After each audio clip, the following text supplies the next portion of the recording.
You wanted the best. You've got the best podcast. The hottest podcast in the world.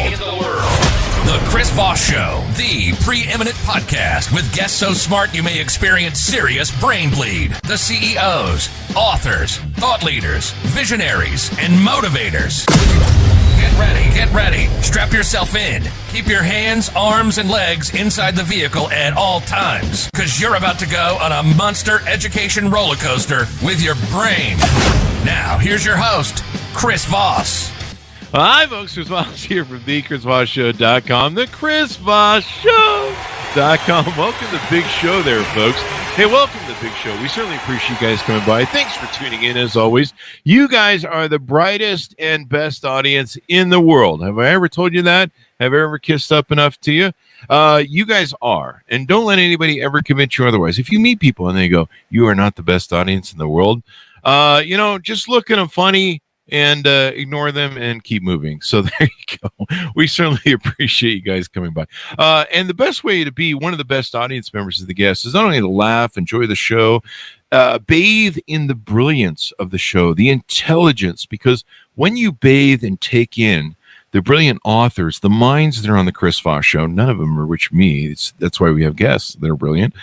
When you bathe that in, you become a better person, a richer person, a person of intelligence, and all that good stuff. And when you do, you are sexier to the whoever you want to attract into your life. So there you go. So make yourself sexier, or at least intelligent, because if you're intelligent, you can navigate life better.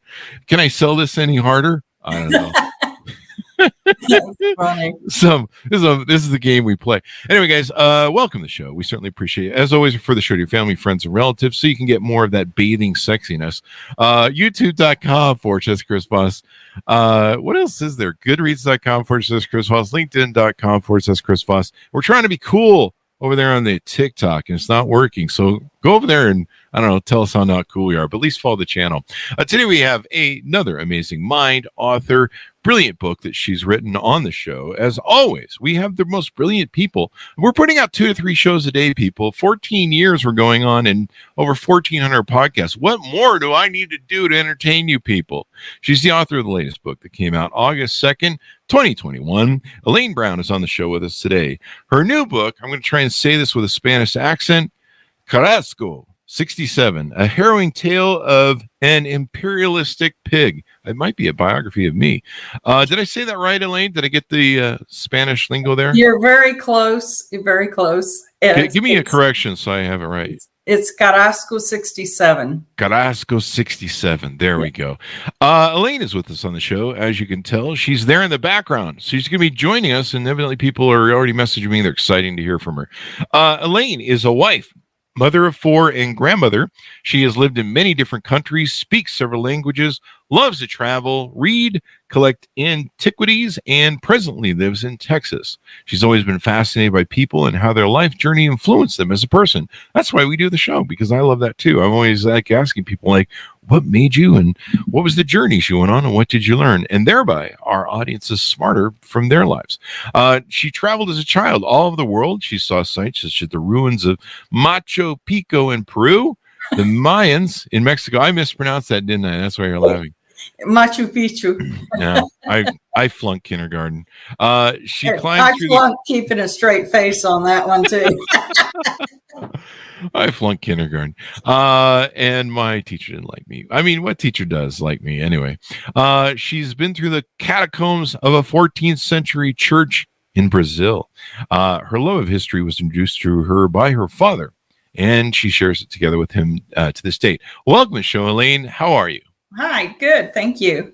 There you go. I'm excited to have you on the show, and already people are tuning in, just giving some love. So that's awesome. We love it. So give us your .com so people can find you on the interwebs, please. So it's ElaineBroun.com is my website. You can also, find the book on Amazon, and it should be online now on Barnes and Noble, but don't hold me to that.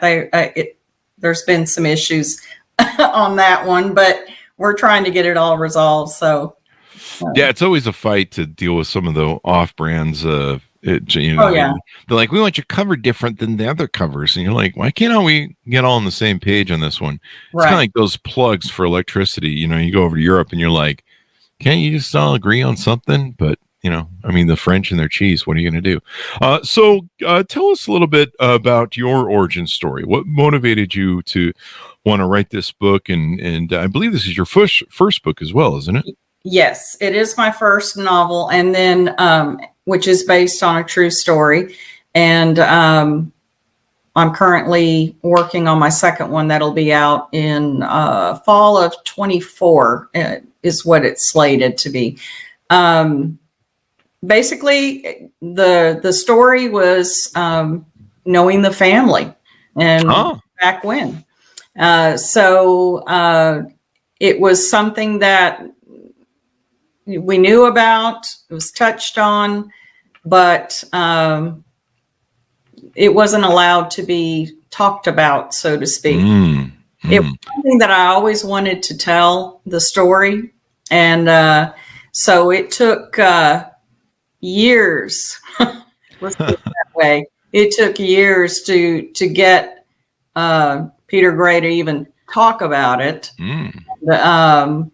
And then it would be little snippets. So I would run home and I'd jot down. I tried desperately to remember everything he said. And then, another time if I'd be visiting something, I would try and hit him up down the road to get a little more information. I'd run home and write it. And I just kept doing that. And finally, after about 5 years of this, I had quite a notebook established, and I just point blank said, what do I have to do to be able to tell this story? Wow. What? I said, I promise you everything. I won't, and I kind of got shut down again, and then I brought it up again, and because I was a little stubborn here, and I knew it was a great story. Yeah. So set this up for us. This book is historical fiction. Is that what we call it? I guess you could say that, but 90% of the book is exactly what happened. Okay, there you go. So, it is, there, obviously I wasn't in the room with the terrorists. Yeah. So, well, yeah, I mean, but most historians aren't in the room. Right. So, once I got Peter on board to allow me to write the story, you're talking about massive amounts of sit down interview, phone calls. And I would let him know, hey, I don't care what time of the night. And trust me, I got a few of those phone calls at 11:30 night. Hey, I remembered something. And I went, okay, I would keep a notebook by my bed, and I would sit there and jot down. And in fact, there were a couple of things that came up when I was ready to go to press, and I was like, oh God, and so, well, not quite press, but you know what I mean? We were ready to go. And so I knew it was important to put in the storyline. So I had to rework it back in, got that information in. You're trying to keep the timeline all as it happened. And so it just worked out. But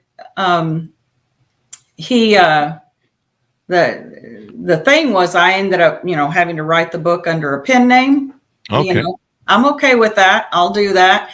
But that was a headache getting every different faction on board, because they want your name, not your pen name, when you're trying to set up accounts and. Oh, that's right. So, yeah. So it was a challenge. And so, there you go.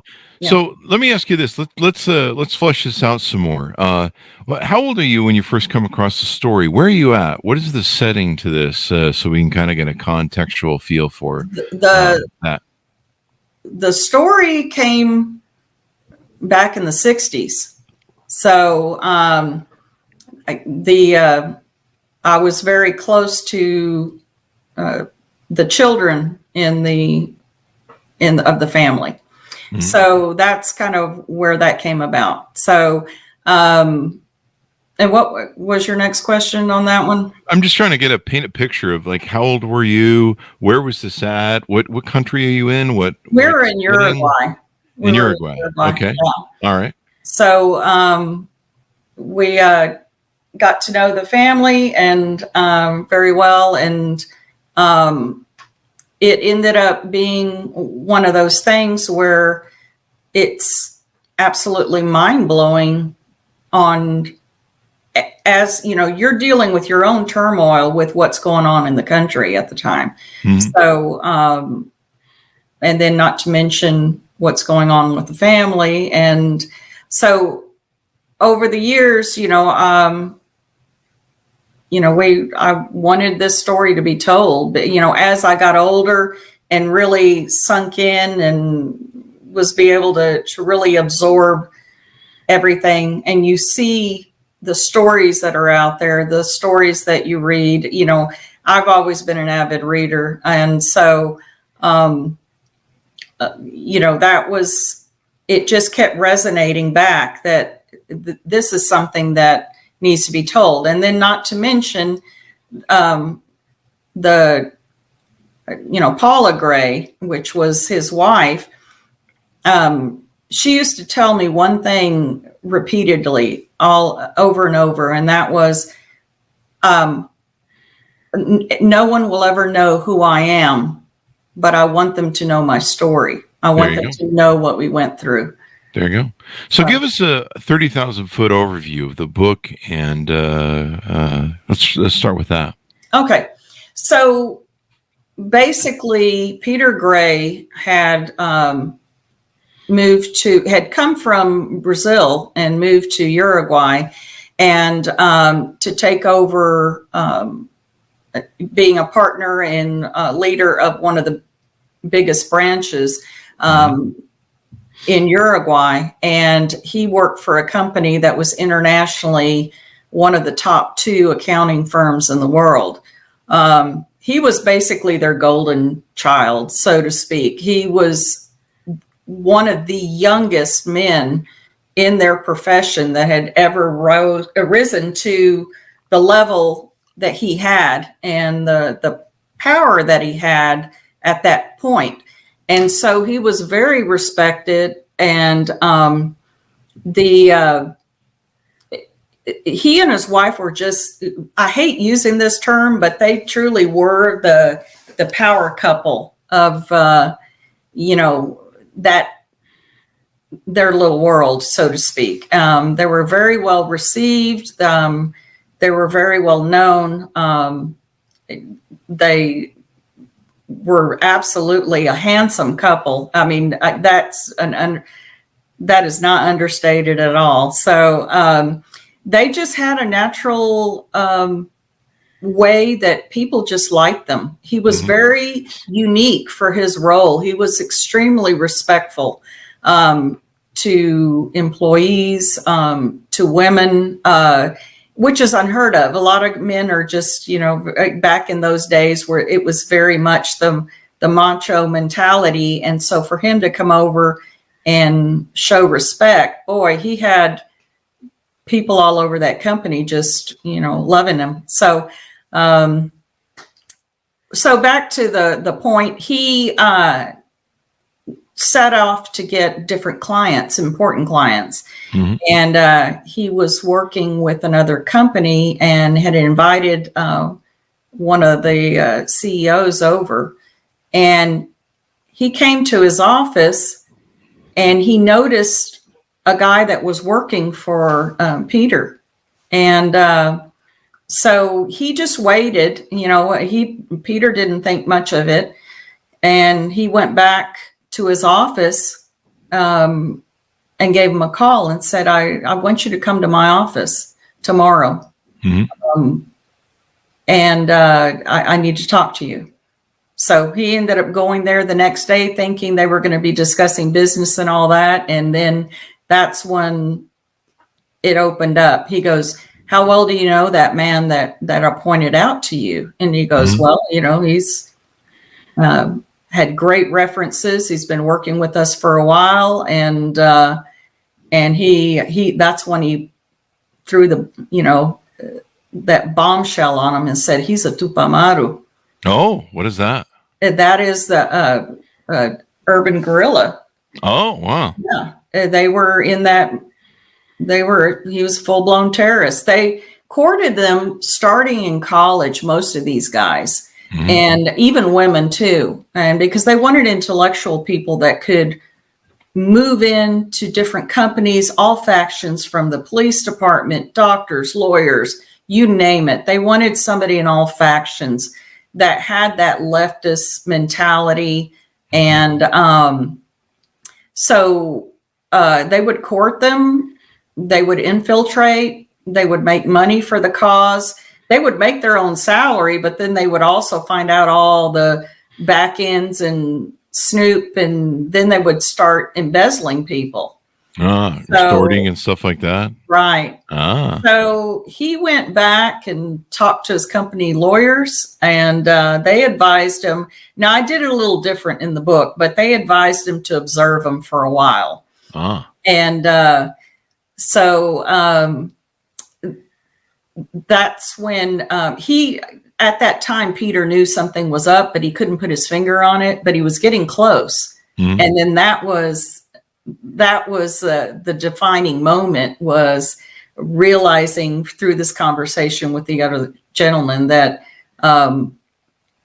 this was what was happening. So he started pulling all the accounts and doing his research, and he saw that this was going on, and so he fired him.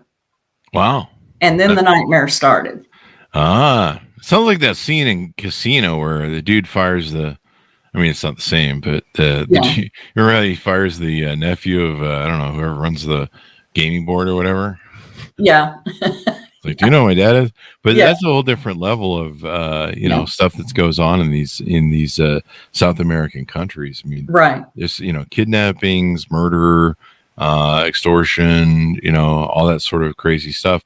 You mentioned one of the bylines on the Amazon pages, evil has eyes everywhere. Is someone watching you? I guess he finds that, he's kind of surrounded by these people. Yes. And they were everywhere. And that's why the everyday person there was afraid, even though it was their own country, because they never knew if they were going to get caught in the crossfires of something. There was,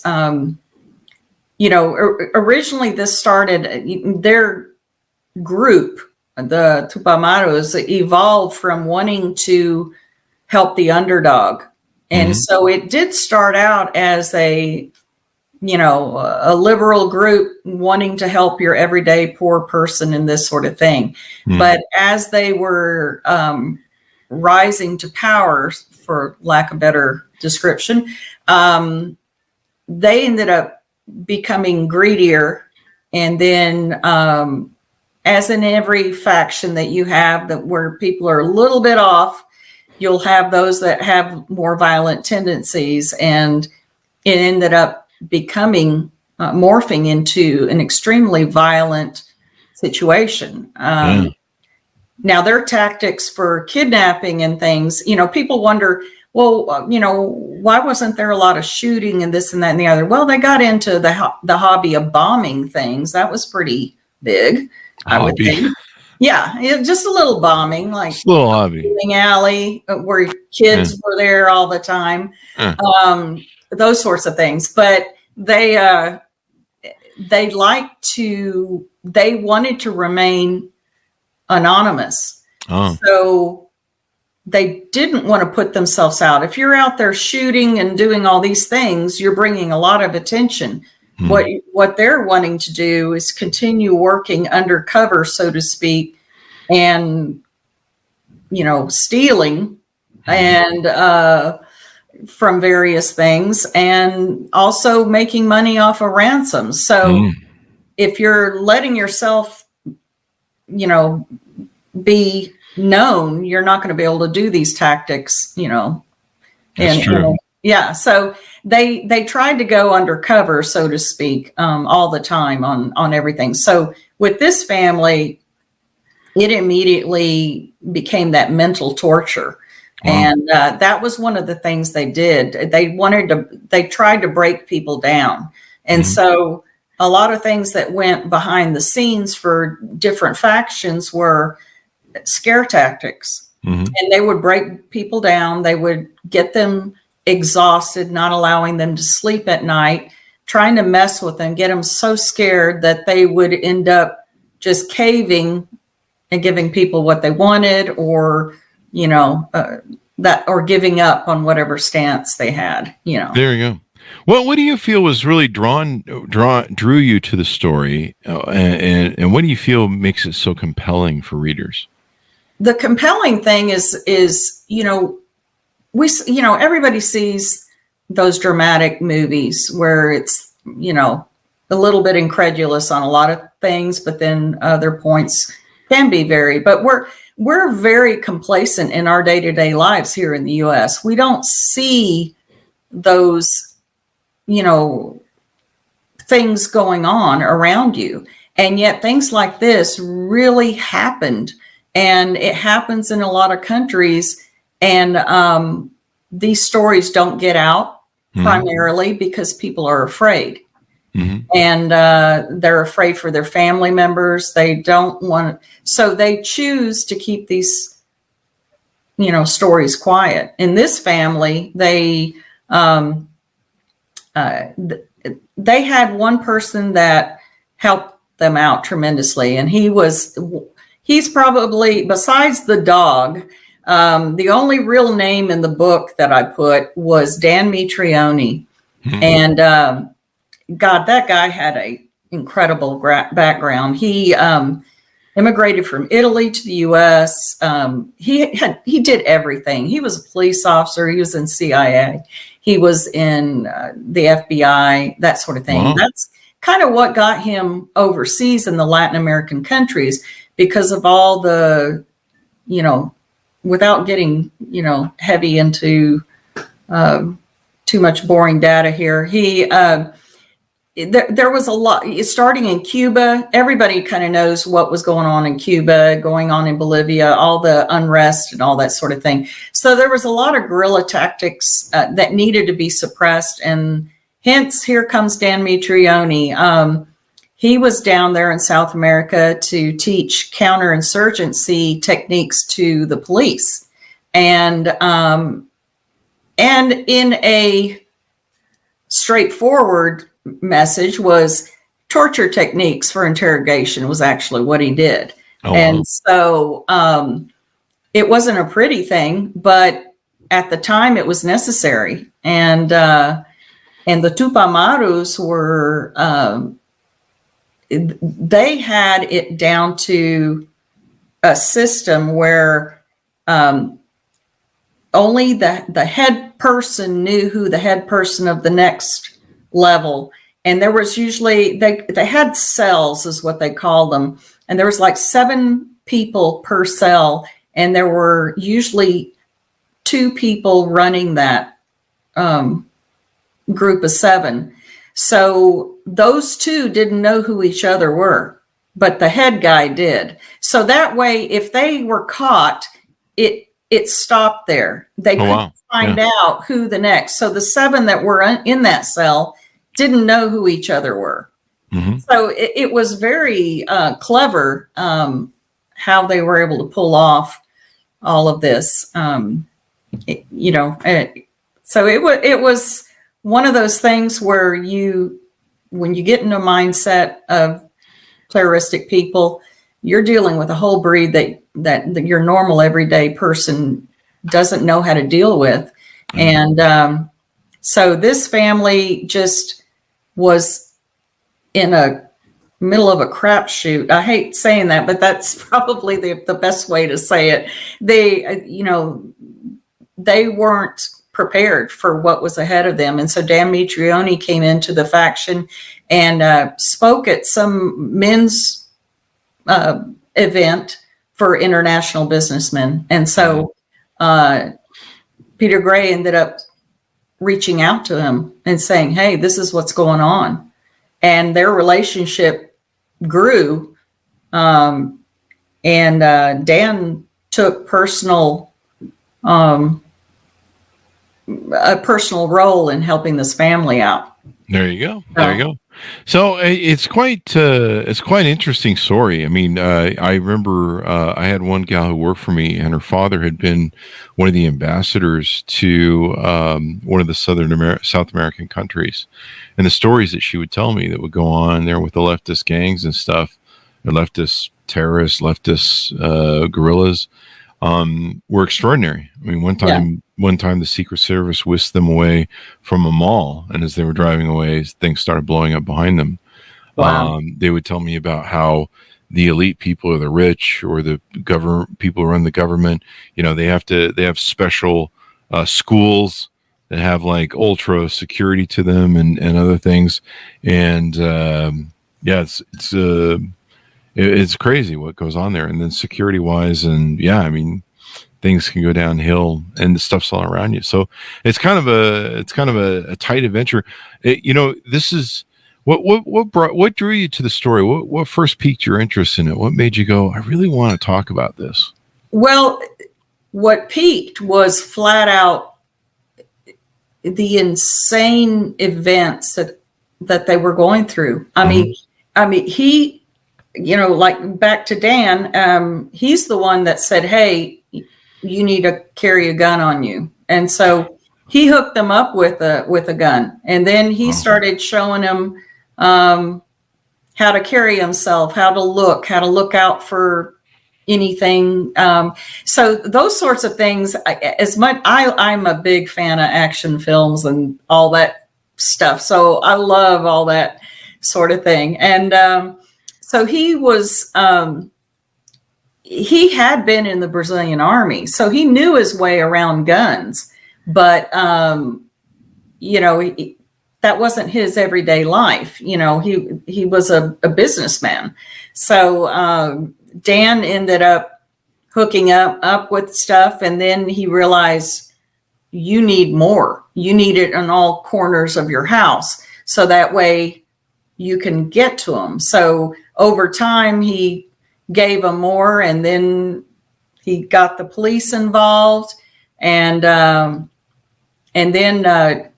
the family got what it was, the Tupamaros death sentence. Wow. And they let them know that before he got home, all his family would be dead. And so when that happened, in fact, if you read the opening of the story, was the culminating scene of him reaching out to his wife, because there wasn't time to get anyone to help or anything. He had to get his wife out of the house, get his children from the school, and he was too far away. So she was the closest one. And so that's kind of where it all went down. And then between Dan and the police, they got the police involved. And over time, it got so bad that then the Uruguayan military had to take over the protection of the family. So you've got guards in the house, surrounding the house, on your roof. Everybody ended up first it was just Peter that had a bodyguard, but then they ended up giving bodyguards to every family member. And it just kept escalating, with all the things, and the kidnapping attempts started. Oh, wow. So you're dealing where he was on full-blown foot chases, where he's running and darting through traffic,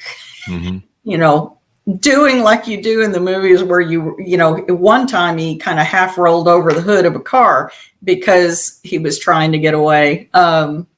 So it was this story was just absolutely entrancing. And the more he opened up and told me things that I only knew a very little part of it, but I knew it was interesting, and it always stayed with me.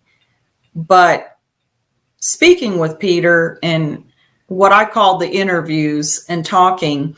And when he opened up and told us what really he experienced and went on, it was absolutely mind blowing. And it was one of those things where he ends up being told in the end that once they got out of Uruguay, never to speak of it again to anyone, not even amongst each other. Mm-hmm. Because at that time, the Tupamaros did, if someone got away, there was an arrogancy to all of this. They were going to keep looking for you to get back at you. So it was such a fear that, like, at this point in today's time, I'm thinking all the key parties are either dead or in their 90s, as Peter Gray is. Yeah. So I'm thinking that the turmoil, the fear tactics, perhaps by now, before the grudge would be passed down to the next generation.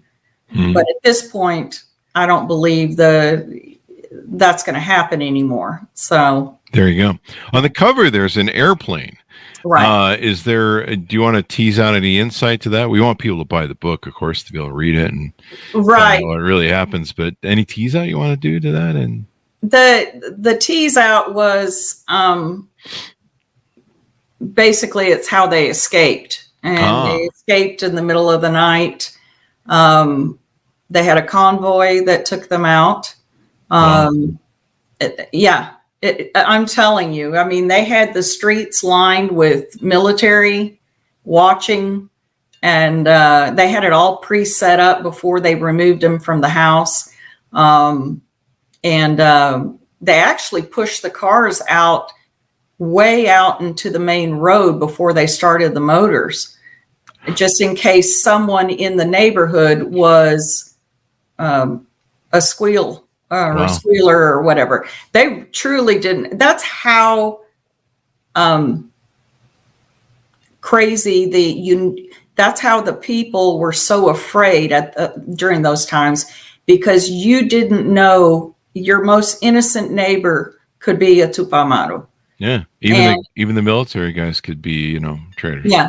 Even a maid in the house could be. So that's pretty much how I live my life.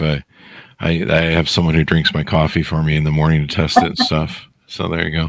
But it's pretty much just my 9 ex-wives trying to kill me usually. But I mean, I probably deserve it. Oh God. There's 7, 8, or 9. We just change it from the callback joke. So anything more you want to tease out on the show, Elaine, to get people to go pick up the book? Yeah. Basically, it is a fast-paced read, and I've had many people assert to that, because it's just it's fluid. It's going. I didn't want something that was choppy. There were many storylines that I wasn't allowed to put in, but because that's how afraid Peter Gray was, even to this point, because he's thinking, I don't want something to happen to my grandkids or, that sort of thing. Mm. But it is interesting. There's a lot of detail. I like to write so that when people read, I've always been an avid writer. And so when I write things, I like it to where people picture themselves, that they can really picture themselves being in there. There you go. And and then the one thing I had mentioned to you before we went on air, what I was going to say, because I just got permission yesterday. Oh, wow. This was my family. Wow. All right. This is a family tale. First person. Wow. This is crazy. So this is why it took a lot of negotiating and to tell this tale then. Wow. I was not allowed to even bring up the subject. Now. Yeah. I was not allowed to bring up the subject at all. And it was in very curt answers until I was in high school. Wow. We were not allowed. It was, in fact, I I got in some severe trouble right after we arrived in the U.S. After we escaped. And it was because I brought up the subject, because it still bothered me and we hadn't talked about it. We hadn't been able to talk about it. So I brought it up wanting to know why. Why did they hate us? Why did whatever? And my dad never, ever raised his voice to me or yelled at me my entire existence. But that was the one time because I wasn't letting it go, because I was curious. And he snapped at me and he said, we do not speak about it. And he wanted to make sure that I didn't go to school, because he had been warned by Dan that they know we have family in Dallas. And of course, we came and we stayed with family. And so he didn't want, in case they infiltrated to anybody's surroundings. We didn't want to slip or say anything wrong, but amazing, harrowing story. Yeah. Hey, do you remember the escape? How old were you when that happened? I was turning 7 at the time. And I've got one of these weird identic type memories. I remember things back to when I was 1, which is really weird. And maybe that's what plays a part in me being so fascinated by people and details and things, because there was very little that I didn't remember in detail, except for what my father experienced. Yeah. Or, what happened when I was at school. That was where I really had to delve in. I was relentless because I knew this story was incredible. Story of your family too. Right. Yeah. And my mother sadly passed away last year. But the biggest joy for me was she was the number one person that wanted our book written. And she knew I was a writer. And so one day out of the blue, I said, I'm going to write our story. And I said, and I'm going to hold on to it until he allows me to publish it. So I started, and that's where I started writing all the notes down, and I would, bug them and I would so I was working on it. So from the time I told her that until the time it was published, it was 10 years. Oh, wow. So it was, more effort and that's why this story is so tight. And that's what I've been told by so many people that have read it, is that they're amazed at the intensity in there, that you can feel the intensity in the story. But it was that intense. I mean, they almost kidnapped me at one point myself. So it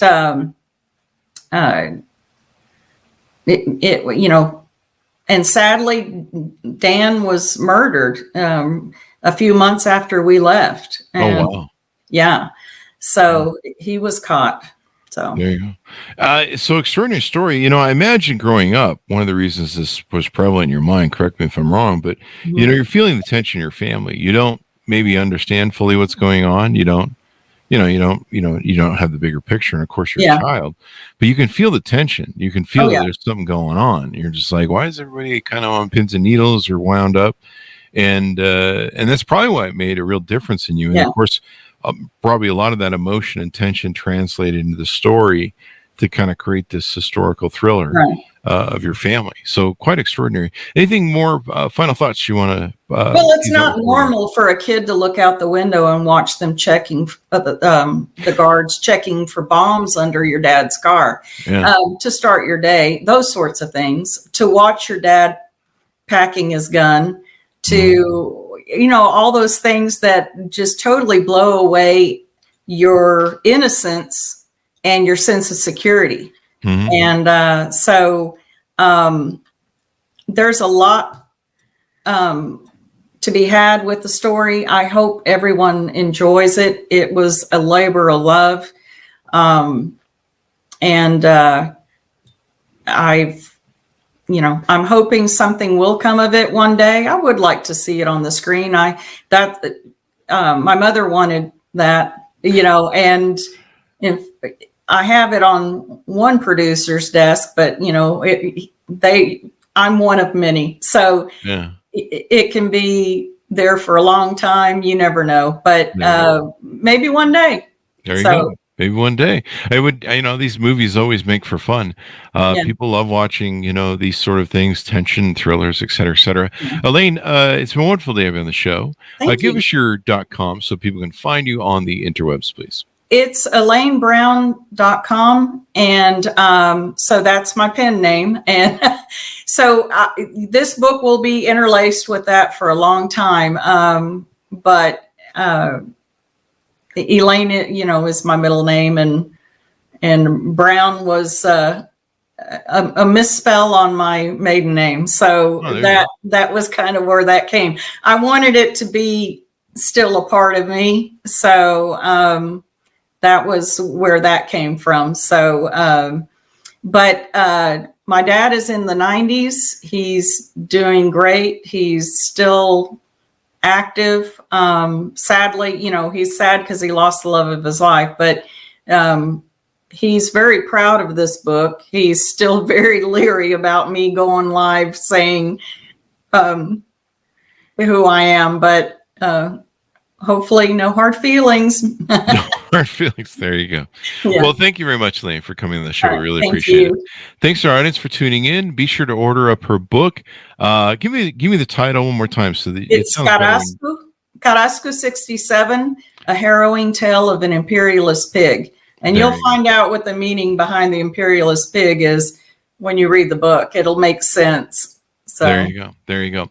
So order up, folks, wherever fine books are sold. Go to goodreads.com/Chris Voss, youtube.com/Chris Voss, linkedin.com/Chris Voss. Subscribe to the big newsletter over there, the 103,000 group over there. See us on TikTok. We're trying to be cool over there. It's slowly working. We're cutting up bits of the show and sending it over there slowly. So I don't know, enjoy whatever the hell goes on over there. I think we're giving away a copy of my book over there, so you might want to check that as well. An autograph copy. Anyway, thanks for tuning in. Be good to each other. Stay safe. We'll see you guys next time. And that should have us out.